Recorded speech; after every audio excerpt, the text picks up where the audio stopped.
everyone, and welcome to today's Your Author program.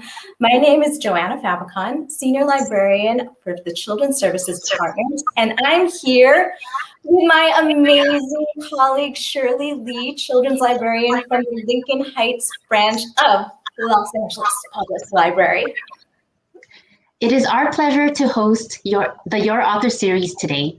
Please feel free to use the chat box to communicate your thoughts, comments, and questions anytime.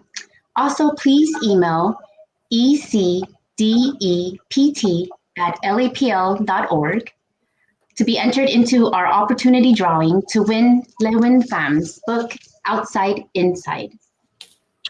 And the email is right there in the box.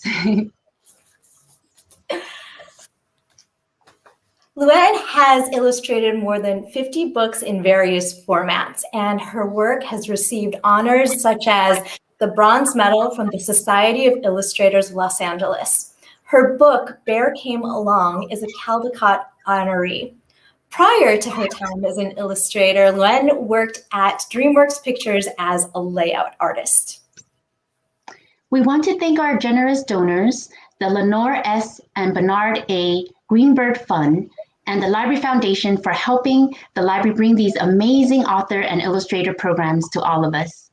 Today, we have the pleasure of hosting children's and young adult illustrator and author, LeUyen Pham.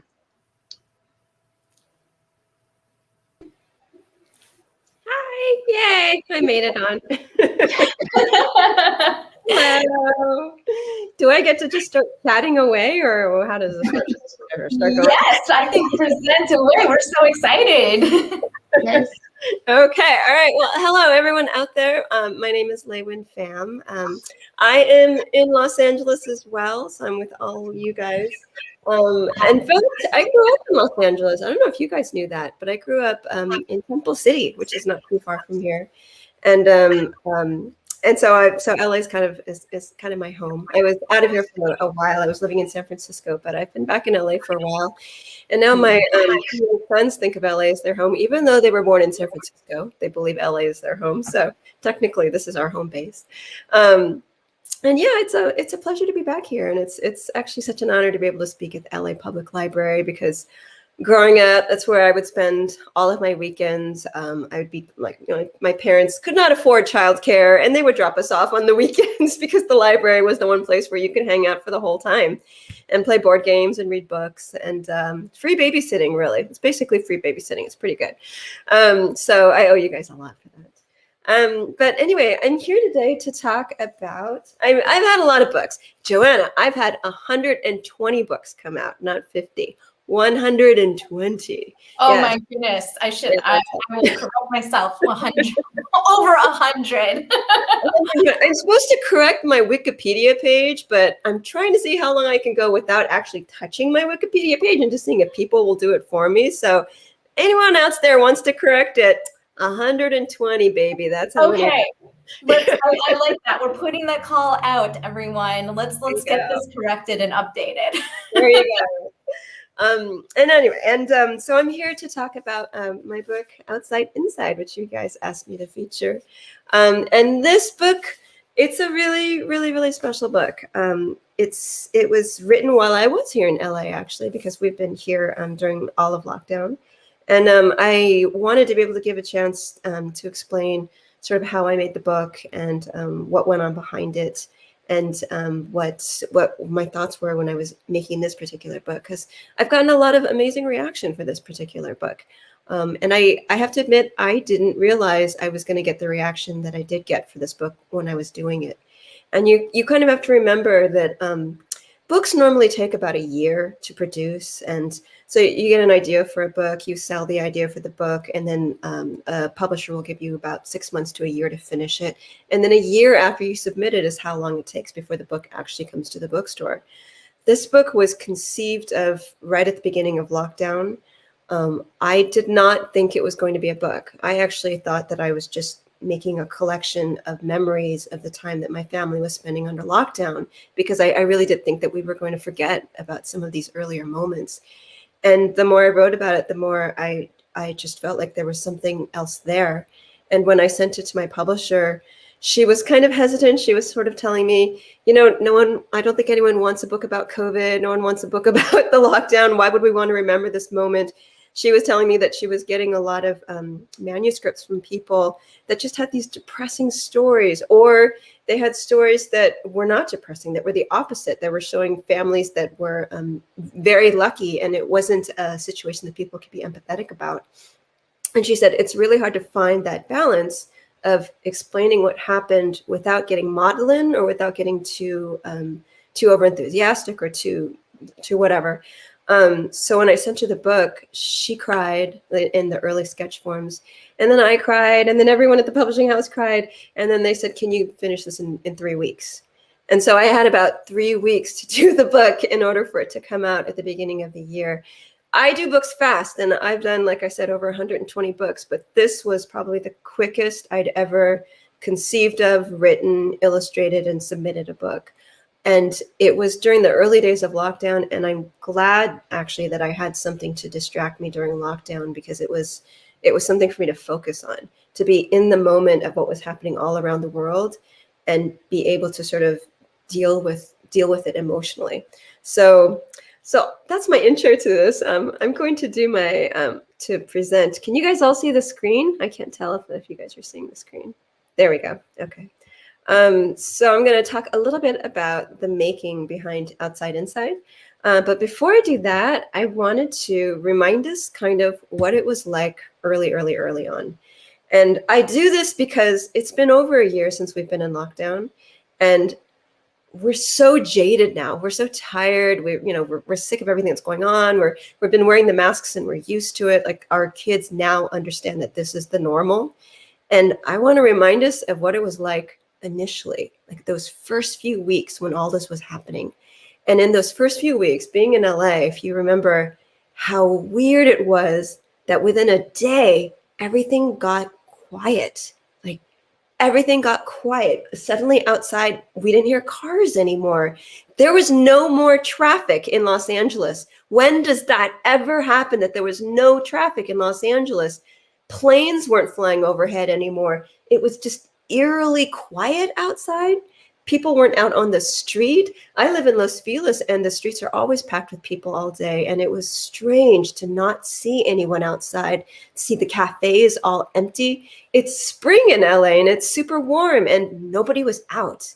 And I think, to me, that's what struck me immediately about those first few days of the lockdown, was how quiet the world suddenly got. And the second thing was the masks.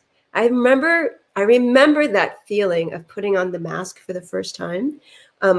It's not something we all had. Do you remember the early days of going on to Etsy and going on to eBay and going on to Amazon and trying to order masks? Because it wasn't a common thing to have. And I remember going onto websites to see how you make your own masks. I am horrible at sewing, and so I couldn't even do it for myself.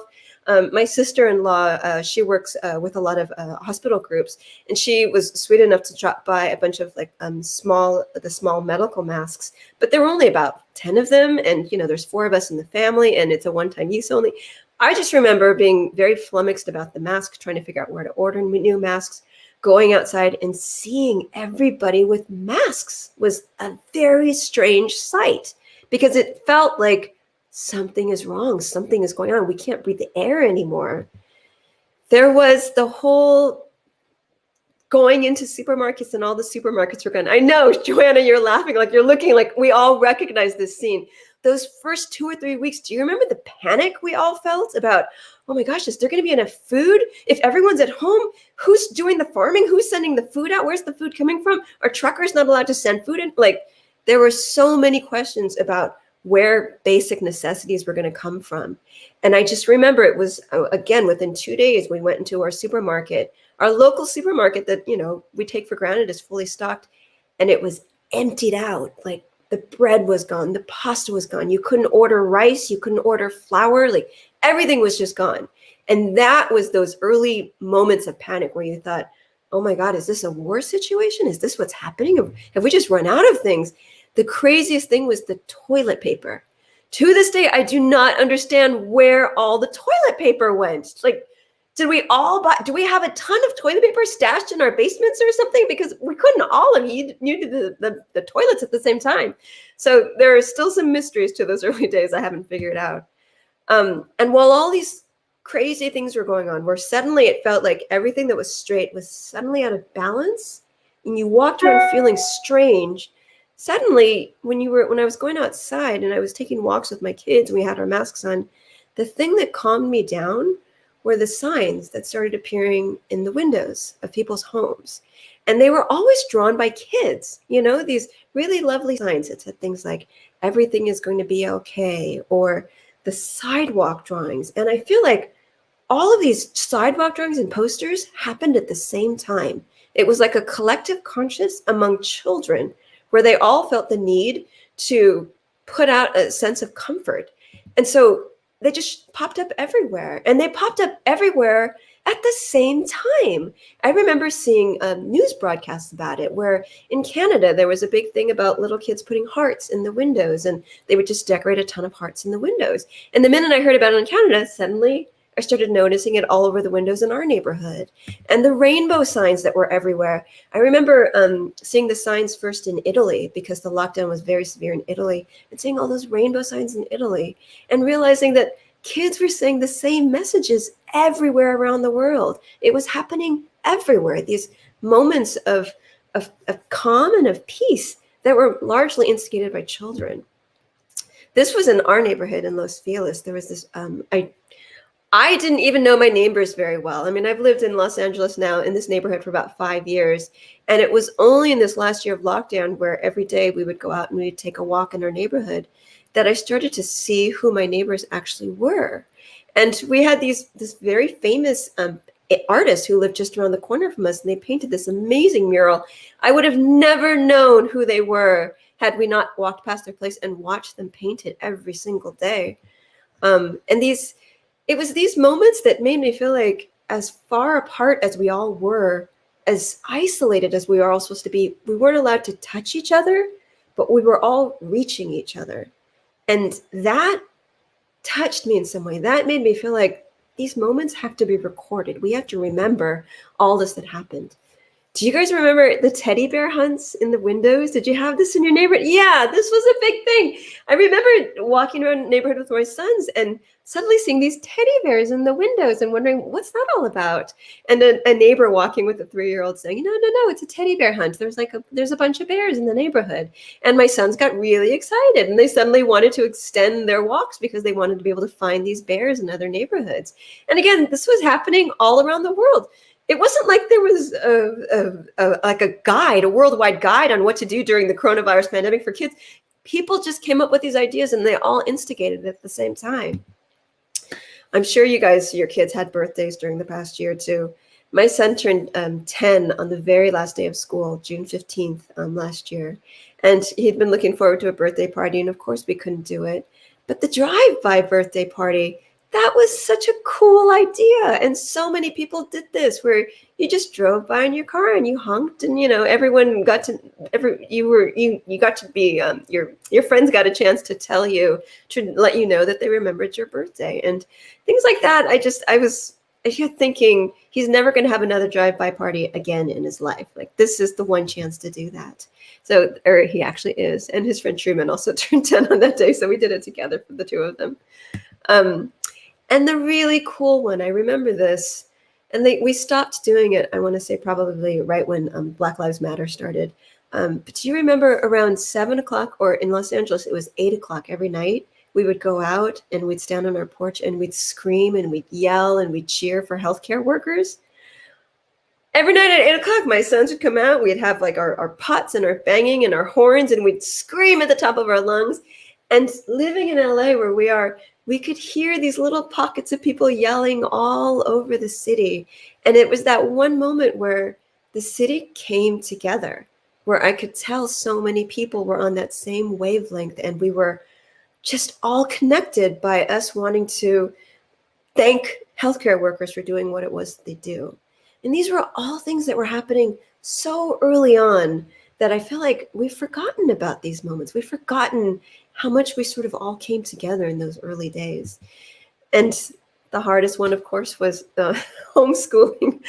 I'm sure you guys know about this one. Homeschooling is still going on in some parts of LA. I know we're going back soon, and some of us are coming back earlier than others, but this was a big one. It was really, really a crazy time for both of our kids to be at home. We're really lucky that we actually had enough computers for the kids to be able to do their work and for us to be able to do our work. But man, that was a hard shift. That was really hard to do.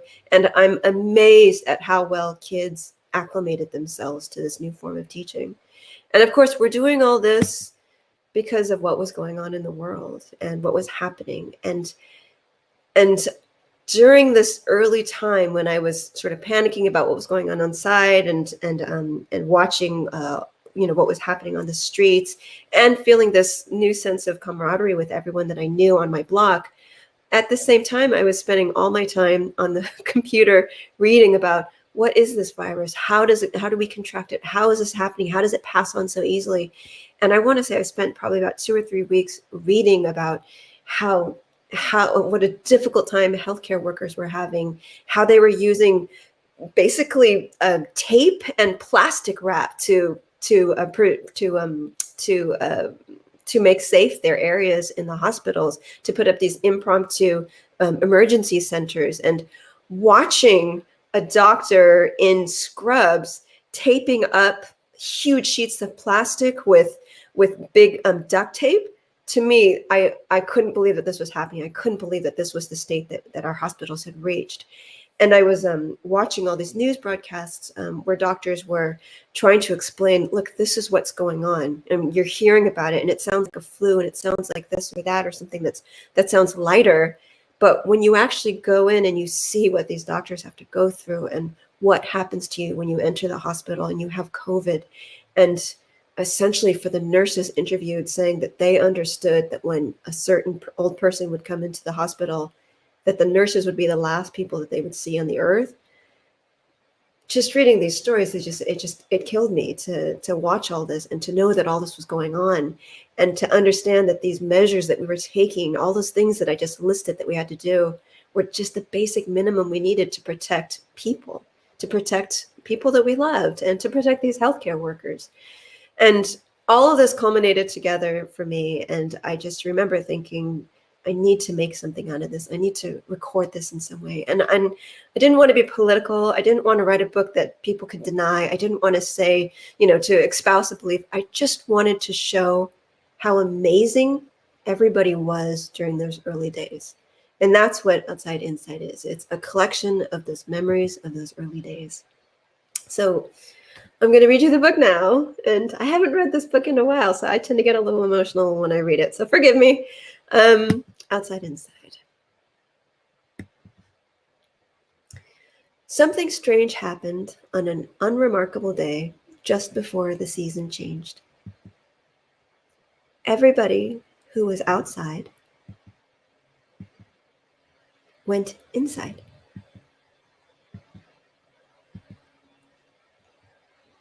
Everyone, everywhere, all over the world.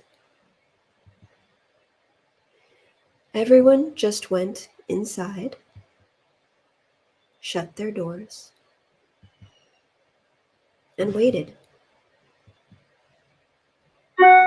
Well, almost everyone.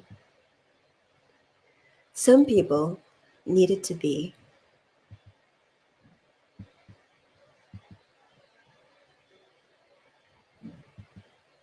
where they needed to be.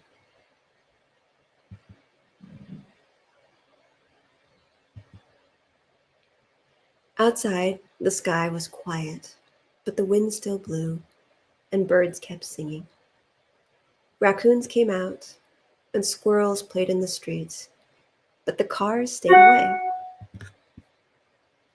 The world felt a little different. Inside, we baked and cooked, made music and watched TV. We read and played games. Some of us worked a little, some of us worked a lot, and some of us couldn't work at all. We all felt a little different. Outside, there were fences, both real and pretend.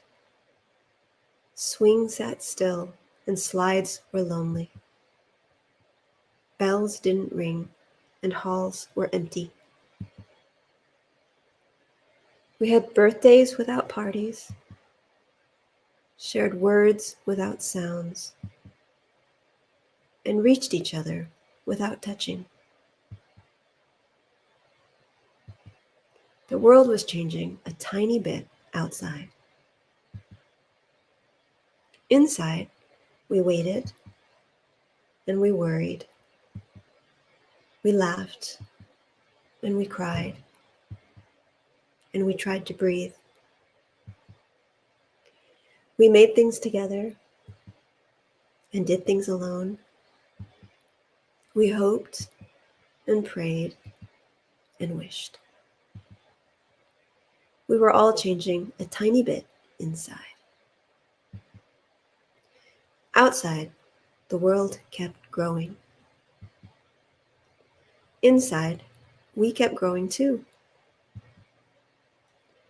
So why did we all go inside? Well, there were lots of reasons, but mostly because everyone knew it was the right thing to do. On the outside, we are all different. But on the inside, we're all the same. And we remembered that soon spring would come. Inside and outside. And that's my book. And you also have to remember, when I wrote this book, this was a year ago. And do you remember early on in the days where we kept saying this was only going to last a couple months and we'd go back outside, and another couple months we'd go back outside, and another couple months. Spring was not supposed to be I actually thought it was going to only last a couple months, and now it's been over a year. And spring has come, and we're slowly unraveling. We're slowly going maybe back towards what we remembered as being normal. But it's strange that it's been a year, and it's still unraveling a little bit. Anyway, I've got a little bit of time. I would love to show you guys the sketches that I did to the book. Would that be okay? Yeah. So not a lot of people get to see these, but when I did come up with the book, I think early on I had just started making a list in my head of things that were changing, and I didn't think it was going to be a book. I was, like I said, just trying to make a collection of memories for my kids. And I remember going onto social media, and I am no good on social media. I'm very rarely on it, and when I'm on it, I don't know what I'm doing. And someone just explained to me how hashtags work, and I think I used it for the first time to talk about this event. But I'm very, very bad at social media, and I found myself during the early days of lockdown actually going to social media because it was the only way to contact anybody. It was the only way to see how everybody was doing. And I remember going onto Facebook and Instagram and putting out little queries like, how would, if you could describe what you were feeling about this whole thing in one word, what would it be? Because I didn't want to see these long drawn out explanations. I just wanted a single word. And a bunch of people wrote back, and people, some of them I knew, some of them who were just sort of distant friends, they would write back all these words, things like hopeless, things like excited or energized because they could be at home, or worried or nervous or constantly anxious. Like it just ran the gambit of emotions. And I started to write down all those emotions, and I realized that they were almost opposite end meetings, that some people were doing great and some people were doing awful. And once I started to see that there was a distinction between those two things, I kept thinking it's like there's these opposite sides of pulling of how we were feeling. It's exactly what was happening in the world, that for some people, the lockdown was the worst thing that could have possibly happened for them. And for other people, it was a chance to be closer to your family and to have dinner every night with everyone that you knew. And some people's jobs weren't affected at all. And some people loved being able to work at home.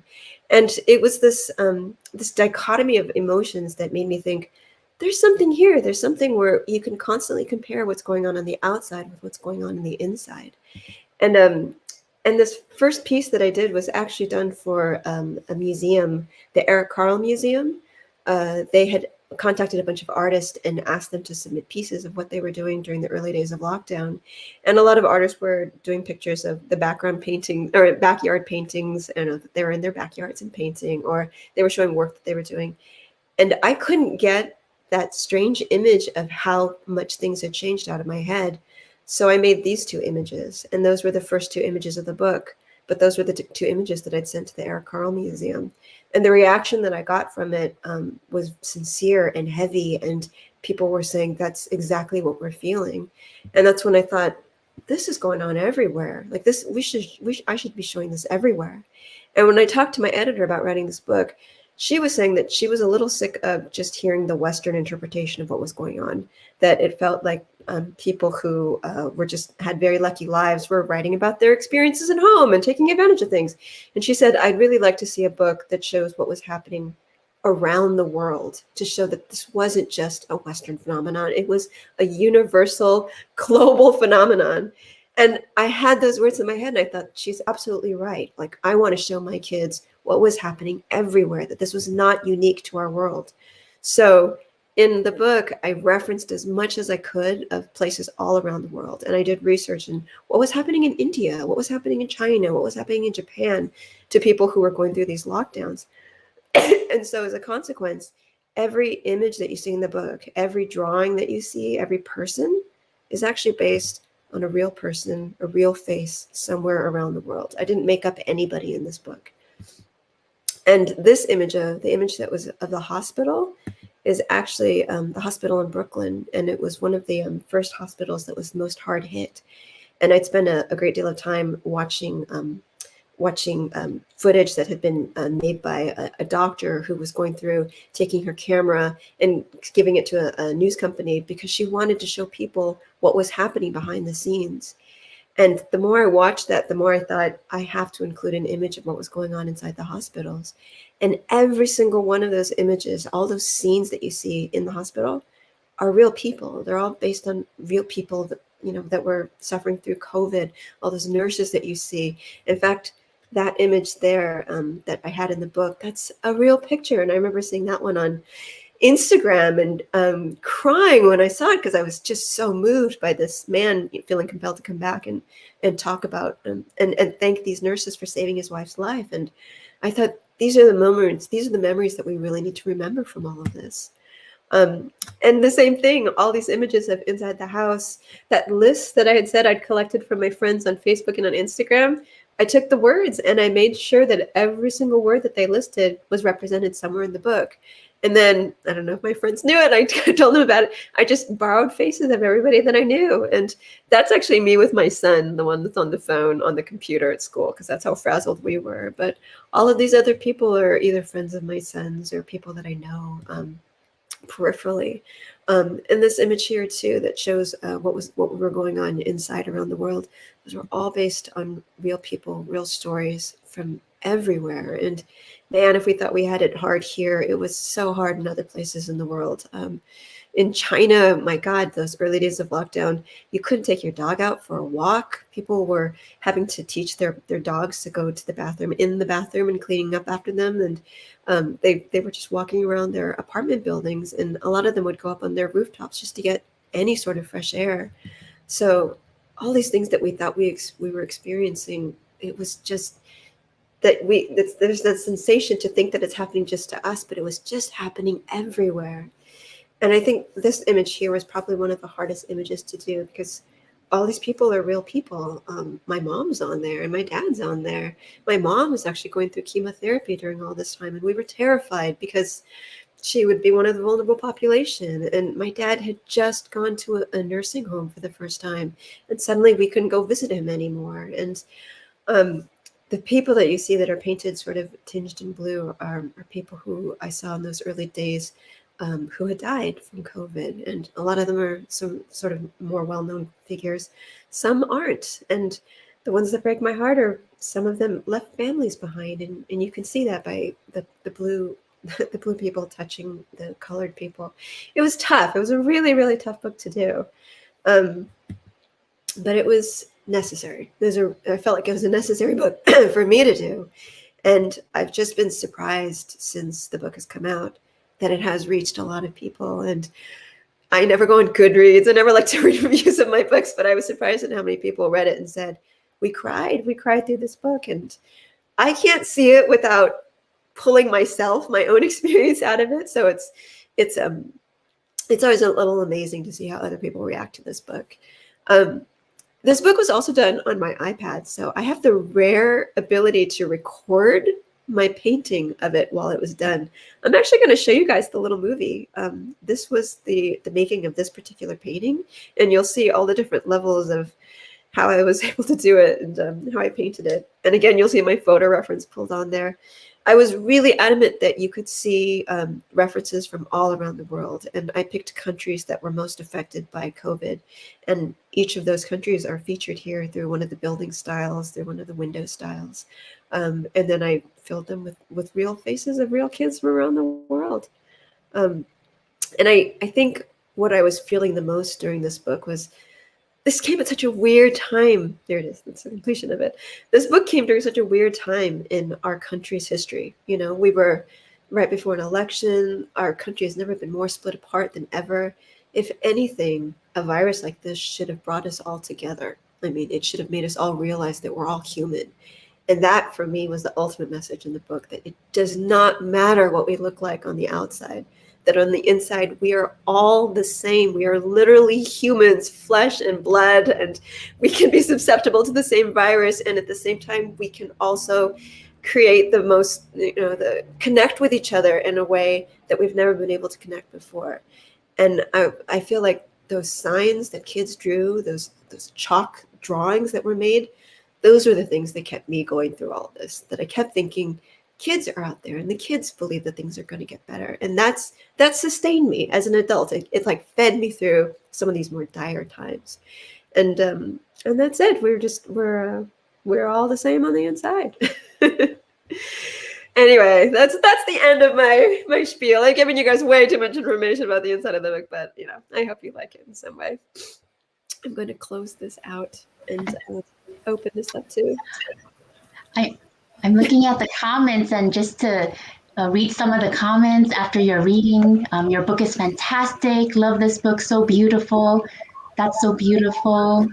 Someone suggested would be an amazing fully animated short. Yes, please. Loved your book. It was great. And someone really loved the video. The video of your painting process was amazing. I'm getting really great positive comments.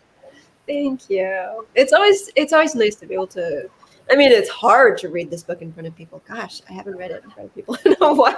It always takes me back to that same spot when I made it. And I'm glad I'm seeing these comments, and I'm glad that what I felt was a universal feeling, that we all sort of would go through this. Because clearly, we wouldn't be all responding emotionally if we didn't all sort of feel it in the same way. Yeah, you absolutely captured all of that and all of the good things that we looked for, we sought for, and sometimes couldn't find. Mm-hmm. So I think it's just so important to be able to have something physical to look at and remember why we need to do this, and when we all came together, and how we can still all come together. Oh my gosh, I know. I'm already feeling it. Actually, I know. Ooh, cleansing breath. It is absolutely a gift. And as I was reading along while you were reading out loud as well, and that was going to be my question for this page. I was like, what does it mean with the figures in blue? And then you answered it, and then and so I'm glad I didn't have to ask that question. So I'll just pose it to everyone watching right now. We do have questions, but already I'm starting to feel things, so it's going to be hard for me to ask. If you have questions, please share them in the comments. Again, I'm still just astounded at the creation of this, because even though it was a year and it's coming out now, we're still in it, right? There's hope, and you capture that in the end. But just being able to finish this book in 3 weeks, I guess you answered it a little bit and you talked about it, but I don't know. I'm just going to ask how again. How? I think during that time, it was, oh gosh, it was such a crazy time. I was doing my best to not be on the computer so much, to not read about this so much. And it's helpful to have 2 kids at home, and you have to watch out for them. And at the same time, I was watching them and their reactions to things. And I don't think my youngest quite understood. He was 9 at the time this all started. He understood what was happening, but it didn't affect him as much. The older one definitely understood, and and I could see the difference between the two of them, of how you could talk to them about what was going on. And I just felt like I definitely needed the younger one to remember this time in a certain way. I didn't want him to remember it as, oh, we didn't have to go to school and it was a big party. I wanted him to remember the greater context of things. And that's our goal as parents usually, right? Is not to teach them about the bubble they live in, but about the entire world that we live in and their place in the entire world and what's expected from them in this greater context. And I think there was something in that, the urgency in wanting to remember that for them, as well as I could feel, and I knew that it was going to happen, that we would reach the point where we got used to this and we would forget these early moments where it really did feel fresh and raw, and it was when the best of us came out. It was when we did all those things to remember it was when we were the most thankful for people sacrificing their lives to be able to help us get through life. And I just know that's human nature that we forget these things. And I think making the book during that time, it was a great distraction for me. It was a great way to absorb all the information that was coming towards us, and to put it out in a way that my mind could make sense of it. And I think also, just as an artist, it's funny because normally I approach things in a visual way. I have to draw things out. This was the first time ever the words came to me first. The words outside, inside, outside, inside. It just kept coming back to me because everything was about not being outside, everybody being inside, and making that connection between what was happening in those two different worlds. And I know a lot of people were saying, hey, it was the best thing in the world for us to go inside, right? Because the world, like, animals came out and the sky got cleaner and when people stopped, driving cars. And while all that was true, it was a great metaphor for the fact that, like, the world will continue going on no matter what's happening to us on the inside. Like, we'll continue to grow. So just finding all these connections and feeling the need to put them down and feeling the need to process it all at the same time. It was probably 3 weeks where I barely slept at all. I was on my computer constantly. I was, my kids were watching TV. I'd sit next to them and just keep painting. It was great. Like, I want to say it was great because it focused my mind on something, and it focused my mind on an interpretation of these times. I look back at it now and it's all very fuzzy to me. Like, I can't remember exactly what had happened when, and I must have been exhausted. And my publishers they were amazed that I was able to pull it off at all. But it was just all a big blur. And what's funny is that I remember when my publishers agreed to take the book, it was a weird time too, because a lot of publishers weren't accepting manuscripts because everybody was terrified about what was going to happen in the economy, and the publishers were hesitant to send out more book contracts. And so the fact that they jumped on and they treated it as a very personal project. The editor called me and was crying, and the designer was calling me and crying, and people were, submitting their information, what was happening to them in New York, to make sure that I would represent this part in the book. It felt like such a community effort behind it. Like, I didn't do this book by myself. And honestly, I did not write this by myself. I recorded what all of us were doing. Like, this is just me recording what the world was telling me. And that's how I look at it. Like, I'm hesitant to put my name on it because it's not a story I wrote. It's a story that we all lived through. And so it puts it in a different place than a lot of other books that are out there. Anyway, that was a long-winded answer to your very simple question. Let's see. Well, I have a question. Has quarantine changed your work habits or the way that you write? Hasn't it changed all of us, really?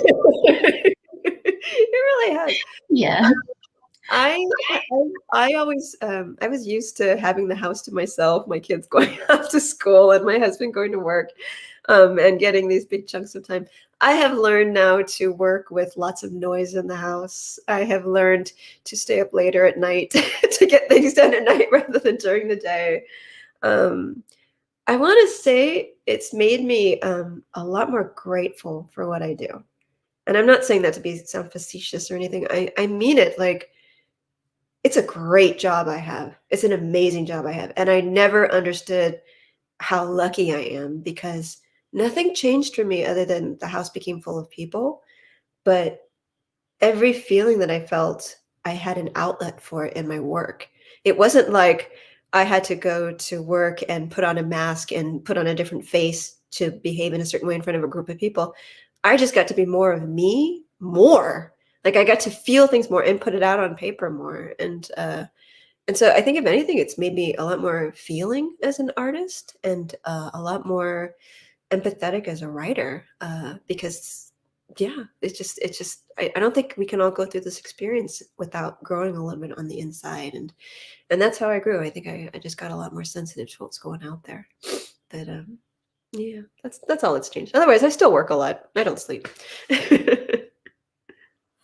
I was wondering back to the process of just like the order of the art and the words. You said like the words came first, but especially since you were inspired by news stories. So was there a chronological kind of order to the art? Did it follow the news cycle? And then if that's the case, then what was the last illustration you finished for this book?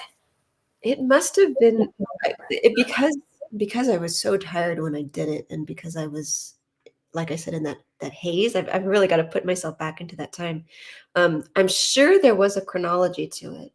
I know that in my mind, it started, my lists anyway, start from local, what was happening in our house, to what was happening in our neighborhood, to what was happening in the city, to what was happening in the country, to the world.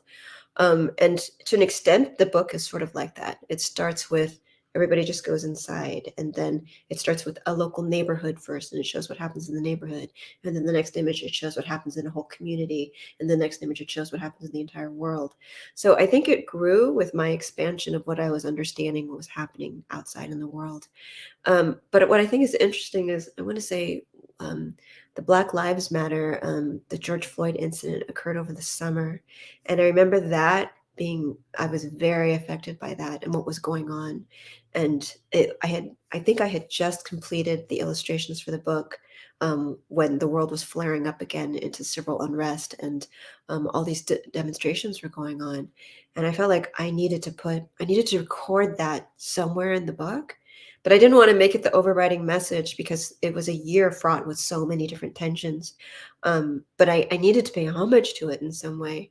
And there's an image in the book where I just added the line, "And we tried to breathe." And I didn't want to make it anything too big. I didn't want to call attention to it, but I felt necessary to acknowledge it, to pay honor to what was happening. And then throughout the book, I put small little Black Lives Matter posters everywhere. And I put one very especially next to the phrase that says, we spoke without words. And I put the Black Lives Matter right next to that. And in my acknowledgments in the back, I mentioned that as well, because I think that was a massive, significant moment in our history in the United States. And there's just no way to possibly overlook that. But I think other than that particular movement, I think it was really just an attempt to be as apolitical as possible about this. It was really just to get everyone to agree, yes, this is what happened, and this was the order it happened in, and there's no discussion about what was right or wrong, or there was just, this is what we did, and this is what happened, and this is why we did it. but it's funny. I don't think I can see it outside of my own head. I'm not sure whether or not everyone will necessarily agree that it's accurate in that way. But I think it's a good time capsule for what it was that we lived through during that time. Talking about time capsule, there's a comment from DS. We have been making a time capsule as this year went on. This reading really evoked the feeling of the early weeks of the pandemic. Yeah. It really does. Yeah. Yeah, absolutely. I know that I think a lot of teachers, I've spoken about this book in schools, and a lot of teachers have actually started time capsule projects with the kids.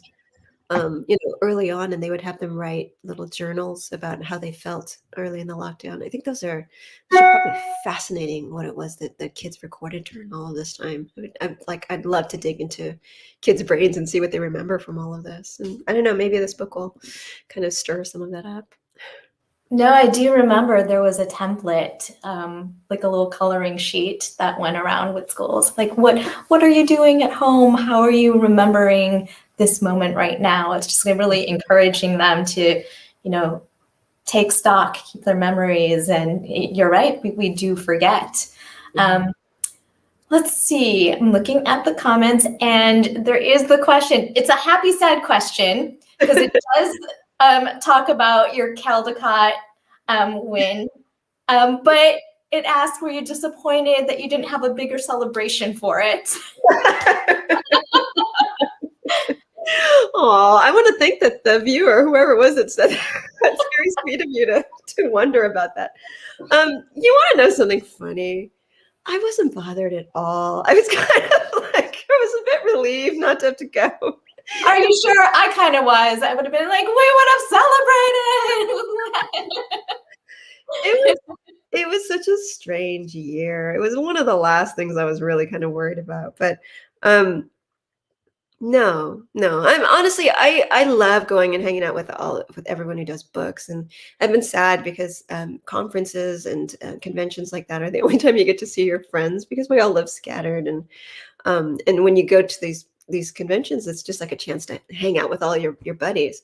So I was sad about not seeing people, but going and having a fuss made about you, I've done so many books, and I know that for some people the Caldecott will completely change their lives, and for a lot of young illustrators and writers, it throws them into the spotlight. I have so many books that I'm still working on. I've got projects lined up for the next 5 or 6 years. Like, I won the Caldecott, and the next day I was just back on to work again. Like, I cannot keep myself focused on anything like that. It's amazing, and it makes you feel wonderful for a split second. But this sounds so full of myself. But the best award ever is just to keep doing what you're doing. And it's absolutely true. I know my friend Sophie Blackwell, she's won twice. And I was asking her the first time she won, like, how did you feel? You must have felt great. She's like, honestly, next day I was just back at work again. And that's it. That's what it is. It's amazing to see the little metal on the sticker on the cover of your book. And then it's funky because after that sticker, exactly, I finally got a Wikipedia page, which was cool. But yeah, I don't know. I was fine. I was fine. I took a picture in a nice dress. That's all that mattered.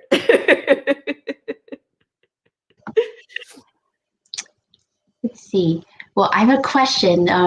When you have book signings, you frequently not only autograph your book, but you also include a sketch or a drawing. And I actually have a couple books that you've autographed, even though I've never met you. So I've had friends during book signings. I asked them to please have it autographed. So this is my daughter. I think this was 2017 when she was under 1.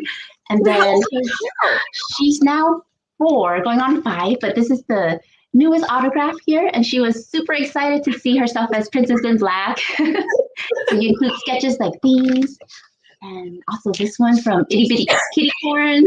They love this book. And sketches like this too. Yes! Yes! So I know you had, so I saw on your social media, your Instagram page, that you were offering sketchings and drawings for anyone who would send them to you. And just the only thing is to support your local independent bookstore. So that's how I got this one. But yeah, so we were just wondering, can you share with us what got you started to include sketches and drawings during your autograph sessions? Oh, gosh. You know what? before I ever got into children's books, I've always loved children's books, and there was the illustrator. Do you guys know who Hilary Knight is? He's the guy that illustrated the Eloise books. Yeah, so Eloise, and he illustrated the early Mrs. Pigglewiggle books. I always loved him, and he illustrated a book called Where's Wallace? It's not Where's Waldo. It is much, much better than Where's Waldo. It's Where's Wallace, and it's beautifully illustrated by him. It's the same idea, though, that you're looking for a little monkey on each of these pages. Where's Waldo stole all their ideas from Where's Wallace. I have to tell you that now. But that was probably one of my favorite books when I was a kid. And when I would go to the library on Saturdays, my parents would drop me off. I would always go to that same book and look for the monkey. And, I grew up not very wealthy. My parents never took us out anywhere. So to see the insides of museums and fancy restaurants and circuses, like this book showed me what all those things were. And so I just loved that book so much. And when I was 17, I worked in a bookstore and I ordered a copy of one of it. It was the first children's book I'd ever bought for myself. And a few years later, I was in art school, and Hilary Knight had come to do a book signing and in a store in Los Angeles. And the week before, I had gone to see Maurice Sendak. And Maurice Sendak didn't sign books. He stamped books. And I had waited like 3 hours in line and I got a stamped book. And I was a little sad, but of course, you understand, it's Maurice Sendak. So when Hilary Knight did a signing, I showed up to a signing. And I brought my copy of Where's Wallace, and I was, so overcome by meeting him, and I was trying to explain to him. I was stuttering out something like, "You're my favorite illustrator," and oh my goodness, I can't even begin to tell you like how much you mean to me. And he sat and he wrote a beautiful long message and did a small drawing in my book. And I remember being so overwhelmed by that. And I promised myself then and there, if I ever become an illustrator, I am going to leave something in books for people to remember. Like, I don't want them to forget the experience ever because it means so much. And that was why when I first started doing the books, when I first started signing books, I don't think it was the first book that I did it, but maybe the third book that I started signing for, that I started thinking, I want to do something really special. And I started sketching kids' faces in it. And I wasn't very good in the beginning. I was a lot rougher. But it was a fun thing to sort of offer up. And it's one of those things too, where as a new illustrator, nobody comes to get a signature. They don't really care. You haven't done enough. And so when people were hearing, hey, she's drawing our faces, suddenly my lines started getting a little longer. So it was also a little bit of the vanity thing. But once I'd started, I couldn't stop. And it was actually a lot of fun. Like for me, when I do signings now, it's just, you get these queue of kids and you know that they're all going to get a drawing of themselves in the book. And so I've drawn thousands of faces over the years. But what's really amazing is that sometimes kids come back, just like yours, Shirley. Like you brought your kids back. Like I get to draw kids over the course of their life. That's really, really cool to know that I was there for those moments. Or like the best ones are when a pregnant woman shows up and I get to draw what her baby should look like. And then she comes back a year later and then I draw her real baby. And then 5 years later, I'm like, I knew you when you were, this little baby that I drew. So it's fun for me to be able to see all that. But this last year in quarantine, it was the first year, it was an entire year where I didn't get to draw anybody. We weren't being sent out anywhere. And in March, when Kitty Corn, Itty Bitty Kitty Corn is my latest book, when it came out, they had planned for us to do this whole signing and a tour, and we weren't able to go out. That was the thing I missed the most, was drawing kids, drawing faces. And I couldn't take it. And I went onto my Instagram page and I think I posted it for like 3 days. I'm like, look, if you buy Itty Bitty Kitty Corn from these booksellers, I will do a drawing of your kid. And I didn't think too many people would respond, but I think I got like 150 requests over 3 days. And I had to stop really quickly because I knew it was going to get bad. But it felt great to draw people's faces again. It was like a year of not having done it and to suddenly get a whole bunch of faces peppered and you just get to sketch them all off. And in fact, I'm actually signing for the first time in over a year. I'll be signing tomorrow at Once Upon a Time bookstores in Montrose. And I'm actually really excited. I don't know if anyone's going to show up, but I'm just excited in case there are real kids there to be able to draw them again for the first time. So yeah, come tomorrow if you can. Bring your child, bring your cat, and I'll draw whatever it is that shows up in line. Like, absolutely. It's just fun. That's so exciting. I find it funny that you started off this talk saying you don't do social media well, but that's how Shirley got the book, was through your Instagram. So I'm going to say that's a social media win, and that is amazing. We got some comments that say like that they love that you're able to do that. It's just such a beautiful signature touch. While you were talking, everyone, I couldn't help but librarian the book, Where's Wallace? I'm going to put on the comments the link to the catalog. The LAPL does have one copy that circulates. So please, if you wind up placing a hold at the link that I put in the comments, do know that it may take a while. And when we're able to go back into the libraries, there are reference copies at the Children's Literature Department at Central Library. So you can take a look at that. Yay! But yeah, I'm so wonderful. Thank you for sharing the inspiration for all of that. Oh, I'm getting notice from our hosts. Yeah, we've been giving out books with in the ticker of outside, inside. I think, do we have any left? Let me take a look and see. So, oh wow, no, we do not have any left, everyone. Yes, so this was just, I think to me that's just a testament of this book. And what you've been able to put out into the world, and this message of we are all in this together. There are people who still think that, and we celebrate that, and it's just thank you. No, you can't get not emotional, you know? Yes, I can. Yes, I can. I'm holding it all together, but let's take a look. I want to keep talking, but we are almost at the end of our hour together. I'm sorry. I know. Oh, wait, I don't know. I mean, you put together a picture book in 3 weeks. Could you do a drawing in 3 minutes? Yeah, let me see. Yeah. Put something off, Okay. Wait, okay, so then what? Do you want me to draw one of you guys, or do you want me to draw the cat from the book? I can well, all right, now I'm being selfish. Yeah. All right. So again, anybody, I will be tomorrow at the Once Upon a Time. It's my first book signing in person in like the longest time, in over a year. So if you come buy books there, please support, because it's Indie Bookseller Day, and it's very important to go out and support those bookstores who have been suffering during this time, and they really, really need it. So buy some books.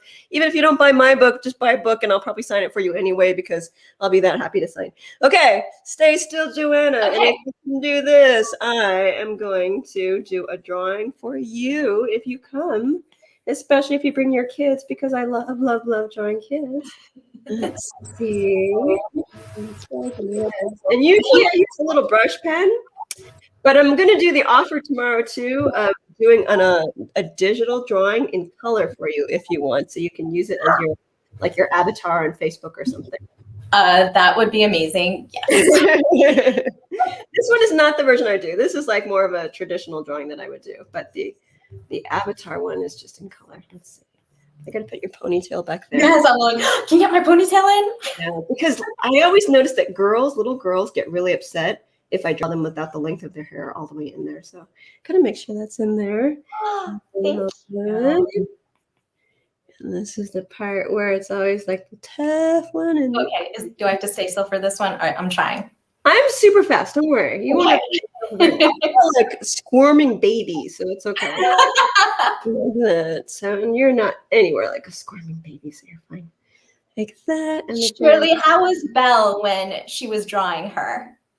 Yeah, so actually, I haven't met LeUyen yet, but when you were at the Chinatown branch library, the children's librarian there, Rita, yeah, my friend, I gave her my 2 books, like, please, can you have her sign these and autograph? Wow. There you go. Yeah, so it was more pictures that LeUyen was looking at to draw, but they were really accurate. You know, sometimes people, when they realize that I'm drawing their kids, they'll come up with their phone. And I always tell them, if you have your phone ready to go and you've got a picture of your kid, I'll draw a picture of your kid straight from your phone. So a lot of them come just straight from pictures too. Especially if you don't want to take your kids outside for something, I totally understand. But you've been vaccinated and you want to come and do it and bring a photo, and I'll draw from the photo. So Wow. Joanna, I'll send this to you, okay? Yes, please. Thank you. Yeah, I'll give you my email address afterwards. I was this close to putting my email address on the comments. I was so excited.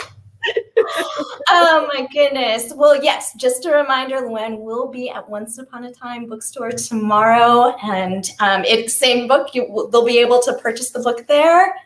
I don't know if they'll be able to, because I think the book has been out of order. I mean, out of okay. for the longest time. You guys were lucky to get a few, but you can order it, and then I can draw on a book plate, and then you can put it in the book once the book arrives. So we can do that. Sounds great. Yes, because everyone needs to have this book, I think, just for all the fields. Yes, one more time. Like it literally is just one of the kind of books that I hold and then you just hold straight to your heart. I just want to give you a big hug. Thank you. And we did get a comment for a request to come to Lincoln Heights branch, and that actually is Shirley's branch. So maybe sometime in the future. Until then, thank you so much, LeUyen, and thank you all for joining us today. We hope this conversation, you just got a lot from this. I know I did. Our next Your Author program is going to be next Friday, May 7th, at 4 p.m. with children's author Cozy Cabrera. So you can have the chance to come welcome Cozy Cabrera to the library's YouTube channel and Facebook page as she shares her award-winning book, Me and Mama. Cozy's work has been received with widespread acclaim, including 2 Coretta Scott King honors, a Caldecott honor, and an ALA Robert Seibert Informational Honor. In addition to children's literature, Cozy has been a success as a textile artist, an album cover illustrator, and doll maker, and counts Oprah Winfrey as one of her fans. And same as today, those attending the virtual program will have the opportunity to win a free book. More information available at LEPL/YourAuthor. Thank you again, LeUyen, and thank you everyone for watching. We hope to see you next week. You're welcome. Thanks, guys. Thank you. Bye.